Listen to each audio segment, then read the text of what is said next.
Obviously, this race has gotten a huge amount of attention, but this is Mississippi. Does Cindy Hyde-Smith's campaign, are they worried, or do they think they have this thing in the bag? I think that, you know, as someone that actually consults on campaigns, I got to tell you something. With the strangeness that you're seeing in a lot of states that have flipped from blue to red, red to blue, they should be worried, and they need to be running, which I think they are, like they're behind. And the smart thing to do is what they have been doing by deploying people, knocking on doors and touching the voters to try to convince them of the argument of why she's a better candidate. In the end, Stephanie, I think she's going to go ahead and eke it out. But I've got to tell you, I was thinking about this last night because I was thinking about the Mississippi race. And overall, it's really sad. I think that, you know, the quality of candidates, we need to really be focusing on why we're not getting unbelievably great candidates. And I think one of the reasons why is when you run for office, you're pretty much demonized. They will look at, did you smoke pot in college?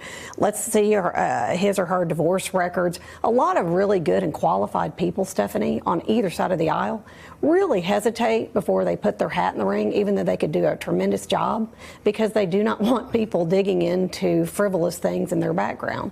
With that said, when you run for office, you need to realize that the media is on your tail. Why in the holy heck did this lady make a joke and say that she would go, you know, even attend with a donor a public hanging? That is, number one, bizarre. Number two, racist. Number three, one of the worst things you can say. You should be able to hold your tongue better. Look, I like to say colorful words, but when I come on your show, I have enough sense to hold my tongue with some of these things. So I think they should learn to hold their tongue and shut up. But is this a one-off, Midwin, or is it something more than that? It wasn't just that one comment. Then there's a photograph of her wearing a Confederate hat, holding a rifle. She went to a segregated academy, and that was many years ago, but she sent her daughter to one. She's not doing it as a mistake or a one-off, but what does it say about what's going on in some states that this is appreciated, supported, reflective of something?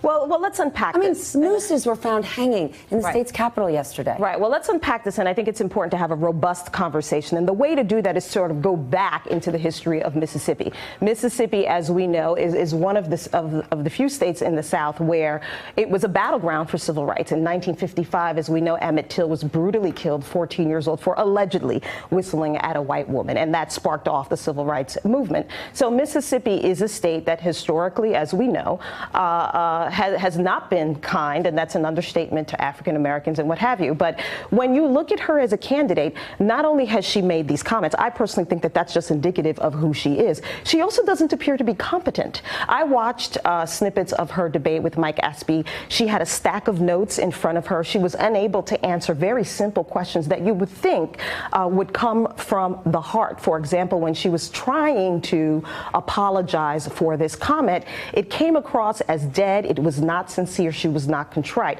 On top of her comment about attending a public hanging. But maybe she doesn't need to be, and that's the scary thing. That is this.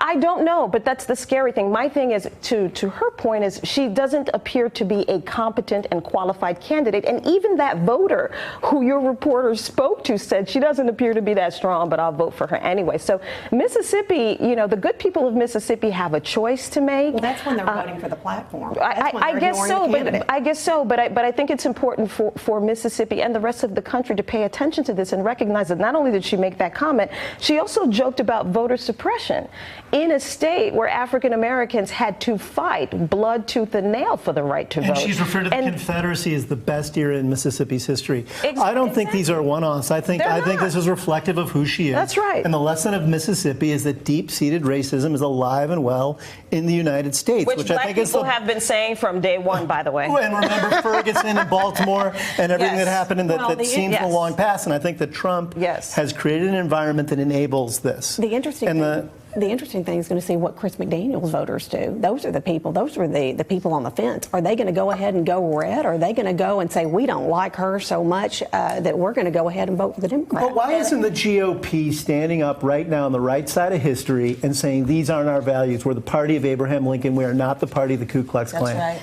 That's interesting. Because they didn't do it with DeSantis either. And we know DeSantis hailed around with white supremacy. We have to leave it there. We have no time left. Sorry. I'm thinking about Roy Moore and the state of Alabama. Hey there, I'm Chris Hayes from MSNBC. Thanks for watching MSNBC on YouTube. If you want to keep up to date with the videos we're putting out, you can click subscribe just below me or click over on this list to see lots of other great videos.